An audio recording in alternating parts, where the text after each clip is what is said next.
Walt Disney's Snow White and the Seven Dwarves. A Royal Visit.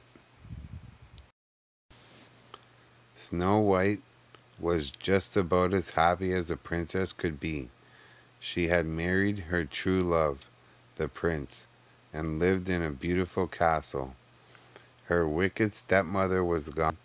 She had everything she could ever want, but she missed her good friends from the forest, the seven dwarves, very, very much.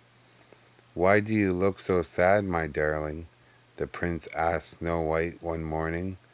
"Oh, I've just been thinking about the dwarves," she replied.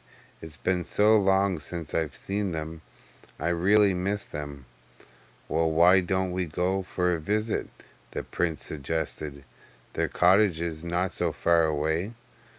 "That would be lovely," Snow White cried. "Let's go today."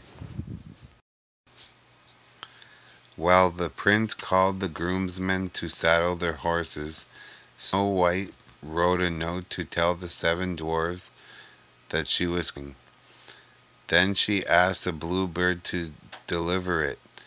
At the dwarf's cottage, Sleepy was just waking up when the bird landed on the windowsill.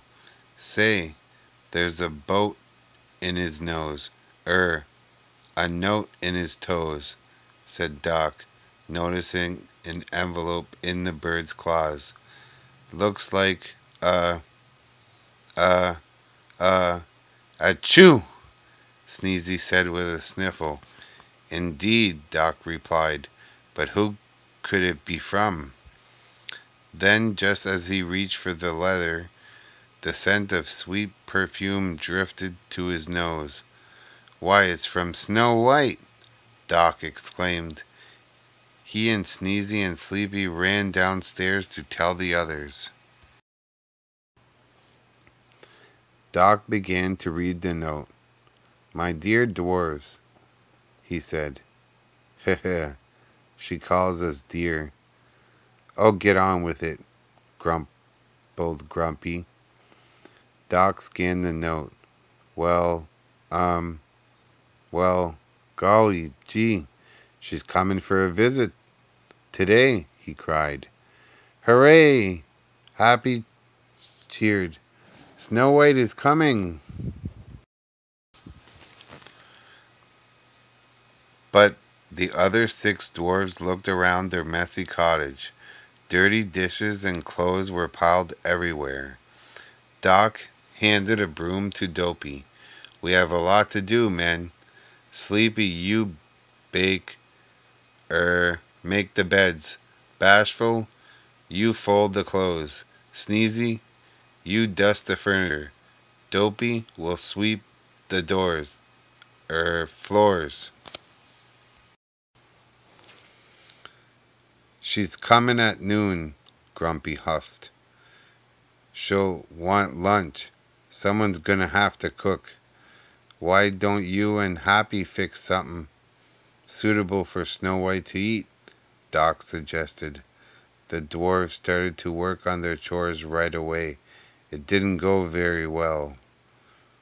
Sleepy got tired and laid down in the middle of Grumpy's bed. Sneezy kept sneezing as he dusted, and Dopey knocked furniture over as he swept. Meanwhile, Happy and Grumpy couldn't agree on what kind of sandwiches to make. "Snow White likes peanut butter and jelly, I know," Happy declared. "She likes ham and cheese," Grumpy grumbled. "Everyone knows that." By the time Doc finally got them to agree on something, the clock struck 12, and there was a soft rap at the door.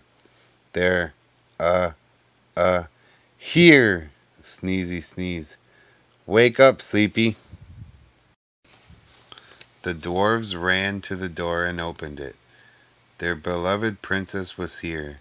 They smiled as Snow White hugged each of them and kissed their foreheads. "How I miss you all," she cried.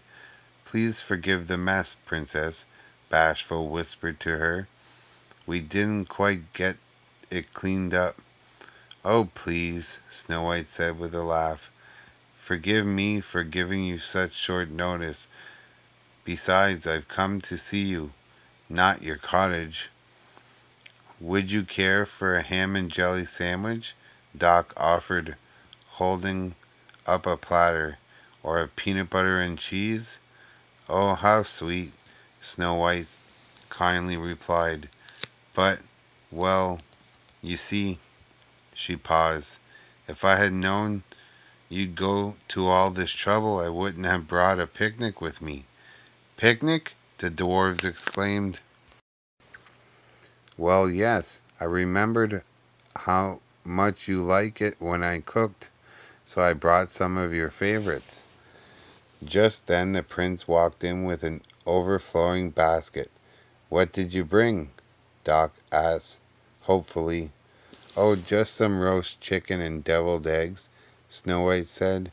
"Cinnamon bread and butter, corn and tomatoes from the royal garden, sugar cookies, cinnamon cookies, and a fresh apple pie. But let's eat your sandwiches first." The dwarves looked at one another, and Doc cleared his throat. "We can we can have ham and jelly anytime," he said.